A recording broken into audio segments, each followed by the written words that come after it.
Today we talk about how can you get or how can you pay gift cards on your Grubhub app. We're going to figure out this solution or know how you can do that on your app. So all you have to do, just go down, click your account. So then it's going to take you to this list.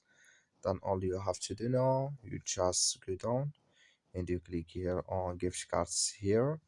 Then it's going to take you to this list. Then all you have to do now, you just click here on pay a gift cards here a card here, and then it's going to take you to this list. So you just switch into open video here. So then it's going to show for you all gift card can you pay in this list here. So I think it's going to take a time. So then here can you find it in this list. So I'm going to click here.